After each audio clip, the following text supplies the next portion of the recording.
So we're all called to sacrifice, to follow Jesus.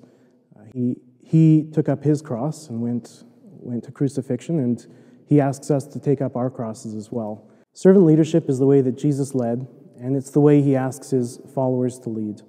When his disciples wanted to know how they could become great, his answer was, don't try and rule over one another, but serve one another. That's the way that my followers will be great.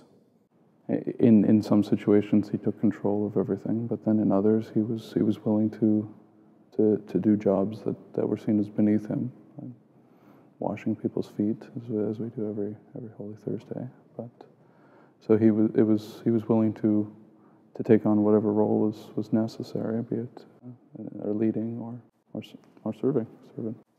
We look at Jesus, and Jesus gives us the ultimate, or the example par excellence, of what it means to give yourself for another. And I think that as Jesus calls us each to lay our lives down for one another, that by doing that, we give the truest and the most poignant example of Christian leadership and servant leadership.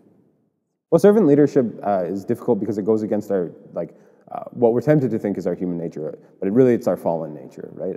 God made us perfect, God made us in his image, and he gives himself entirely away to us. So if we're made in the image of Christ, we're made in the image of God, then we're made to give ourselves away entirely too. But we're tempted to keep ourselves intact and to not do that, because it's hard and it's difficult and it's challenging, and there's a lot of fear in it. But again, it comes back to trusting God and letting him bring together your brokenness.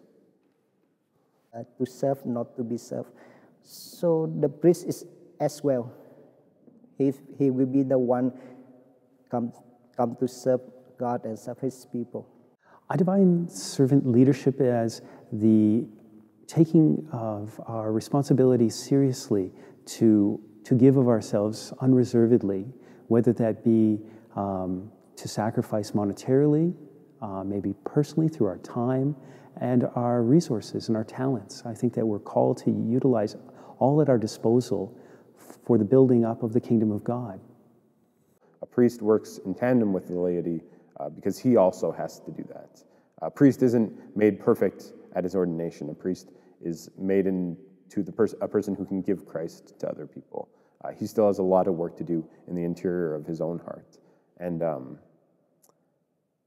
the laity and other people around him, and all the people around him, they're signs of Christ for him still. And so they work together in that joint call to in that mutual call to holiness. The church really, I think, can change the world, really can draw people to Christ. And the work of the priest is to build up the church and to equip it for its vocation, to evangelize the world. Go forth and share Christ's love.